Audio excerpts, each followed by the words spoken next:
हमने पढ़ा एनटीआर में टैक्स होती है, अप्रूवल बेसिस में होती है, प्रॉपर्टी इमूवेबल है, रेंटल इनकम से डील करती है, लैंडलॉर्ड रिलेशन है, वो हमने डिस्कस कर लिया।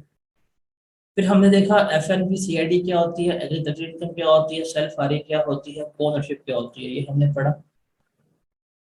उसके बाद हमने देखा अदर सोर्स में क्या रहेगी, vacating the property, immunities, utilities, property with machine, सब रेटिंग ऑफ प्रॉपर्टी, ये हम आगे जाके पढ़ लेंगे अदर सोर्स में।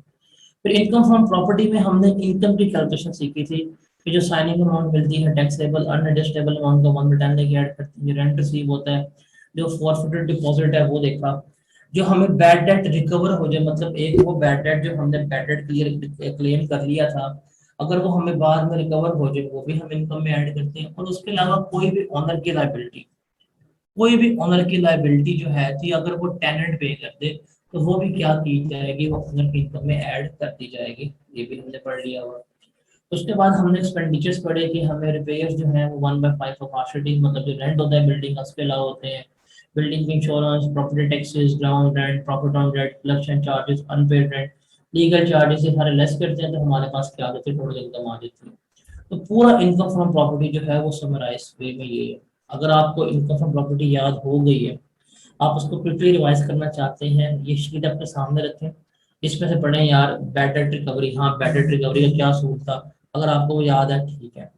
आपने पढ़ा ग्राउंड रेंट, ठीक है क्या होता है याद आ गया। अनपेड रेंट को क्लेम करने का क्या सूल है, याद आ गया। फिर 5 पॉइंट से टेनेंसी बोनाफाइड होनी चाहिए, आपने उस बंदे ने बिल्डिंग वेकेट कर दी है, आपने उसके अगेंस्ट तमाम लीगल प्रोसीडिंग स्टार्ट कर दिया, जो इनकम थी वो प्रीवियसली आपकी इनकम का पार्ट बनी हुई थी, वो तमाम कंडीशन अगर फुलफिल हो तो आप अनपेड रेंट को एक्सपेंस क्लेम कर सकते हैं। अगर आप वो तमाम चीज़ों को जस्टिफाई कर सकते हैं तो ये आपको याद आ गया।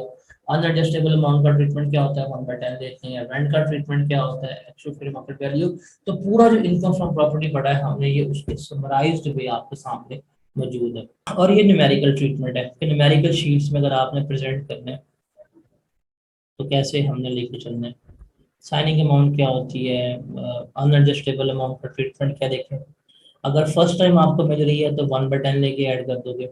अगर आपको नेक्स्ट टेनेंट से मिल रही है तो जो अमाउंट मिलेगी वो प्रीवियस टेनेंट जितनी अमाउंट आप टैक्स कर चुके हुए हैं वो उसमें से लेस करेंगे, रिमेनिंग अमाउंट का 1/10 लेके ऐड करेंगे। रेंट का ट्रीटमेंट फॉरफिटेड का, अगर ऑनर बर्डन है वो इरिकवरेबल रिकवर हो जाए। अगर आप कोई एडवांस को एडजस्ट कर लेंगे उसको यहाँ पे लिख लेंगे। अगर आपने कोई एक्सपेंस जो है था वो आपने पे नहीं किया, क्लेम किया हुआ था और वो 3 साल तक पे नहीं किया तो वो भी एड बैक हो जाएगा वो।